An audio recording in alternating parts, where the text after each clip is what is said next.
Hey ho gengs, gimana kalau ternyata kita ini hanyalah karakter-karakter yang hidup dalam sebuah simulasi komputer?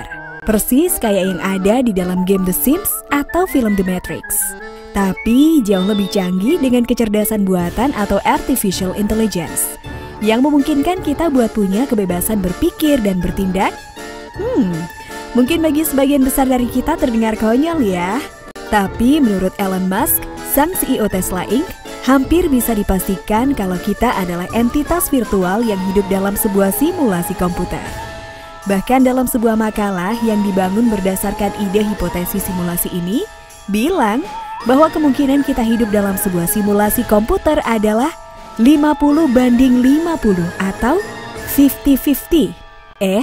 Apa nggak bisa ask the audience aja, Pak? Atau kalau nggak bisa, phone a friend deh. Bisa ya?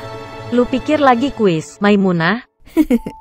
Hal ini pertama kali diutarakan oleh seorang filsuf Universitas Oxford yang bernama Nick Bostrom. Pria kelahiran Swedia ini pada tahun 2003 nulis makalah Are We Living in a Computer Simulation? Yang akhirnya jadi landasan hipotesis simulasi ini. Meski sebenarnya dalam makalah itu, Nick nggak secara gamblang bilang bahwa kita hidup dalam sebuah simulasi komputer. Dia hanya nulis kalau kemungkinan 1 dari 3 kemungkinan ini adalah benar. 3 kemungkinan itu adalah, kemungkinan pertama, spesies manusia sangat mungkin akan punah sebelum mencapai tahap pasca manusia. Jadi, Nick percaya kalau suatu hari nanti kemungkinan besar akan ada entitas pasca manusia dengan peradaban yang sangat maju. Kemungkinan kedua, peradaban pasca manusia meski punya kemampuan buat bikin sebuah simulasi realitas buat nyari tahu sejarah evolusi mereka, tapi mereka nggak bakal bikin itu ataupun variasinya, karena mereka pikir itu bakal ngerepotin. Kemungkinan ketiga, kita saat ini hampir pasti hidup dalam sebuah simulasi komputer. 3 kemungkinan ini kemudian oleh Nick disebut trilema. Jadi sebenarnya Nick sendiri bilang kalau dia lebih bisa nerima argumen simulasi daripada hipotesis simulasi. Artinya, dia nggak sepenuhnya yakin kalau kita berada dalam sebuah simulasi komputer.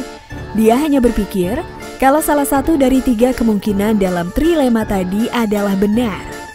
Lalu beberapa ilmuwan dari institusi-institusi pendidikan ternama nanggepin hal ini dengan cukup serius.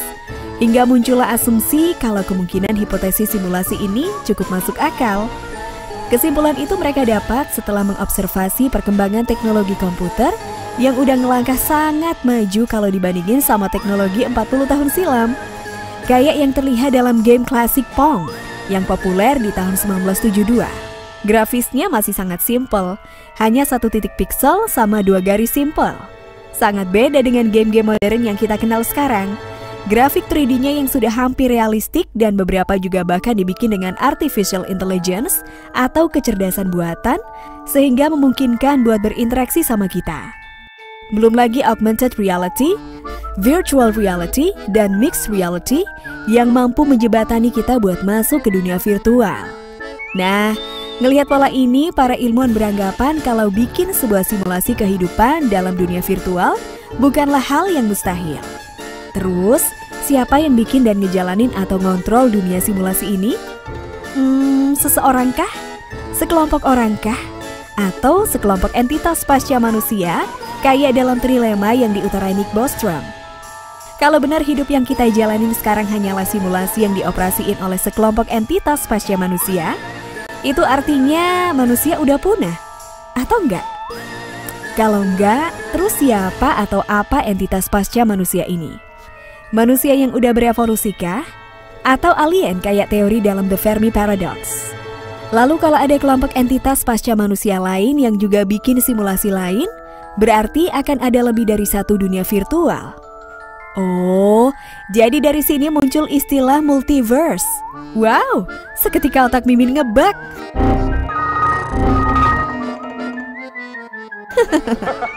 Opini tentang hipotesis simulasi ini terus berkembang. Orang-orang terus nyari kebenaran atau pembenaran hipotesis simulasi ini. Beberapa hal yang dianggap cukup kuat buat ngebuktiin kalau kita emang hidup dalam sebuah simulasi adalah 1. The Mandela Effect. Beberapa orang ngeklaim kalau mereka sangat ingat pernah nonton liputan TV tentang Nelson Mandela yang tutup usia pada tahun 1980-an. Padahal sebenarnya, gengs, Nelson Mandela tutup usia pada tahun 2013. Hal ini kemudian dinamai efek Mandela dan dianggap sebagai bukti kalau siapapun yang bertanggung jawab atas simulasi kita ini sedang mengubah masa lalu dan mengacaukan memori kita. 2. Aktivitas paranormal. Penampakan, benda gerak sendiri ataupun crop circle yang muncul di ladang dalam semalam bukanlah perbuatan hantu ataupun aliens, tapi program simulasi kita lagi ngebug. 3. Glitch yang tertangkap kamera. Nih, Mimin kumpulin beberapa foto dan video yang dianggap sebagai glitching dalam program simulasi tempat kita hidup. Cekidot!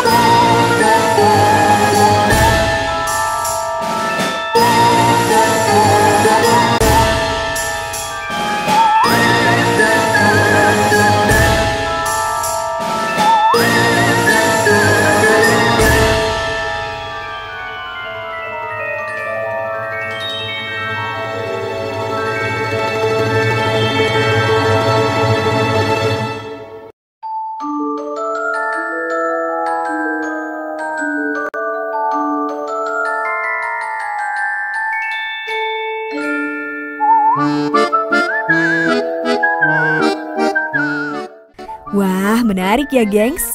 Dan kalau memang kita hidup dalam sebuah simulasi, yang lebih menarik lagi adalah sekarang Mimin lagi ngoceh tentang dunia simulasi di dalam dunia simulasi.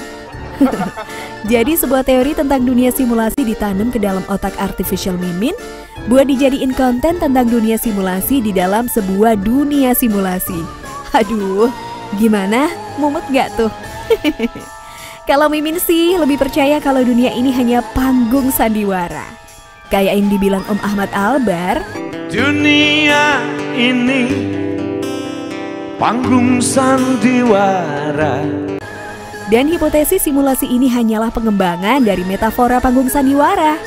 Begitu. Gimana kalau menurut kalian? Komen di bawah ya. That's a wrap, gengs. Thanks for dropping by and watching this video.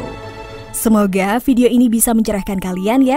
Kalau kalian suka, silahkan like, comment, share, dan aktifkan lonceng notifikasi.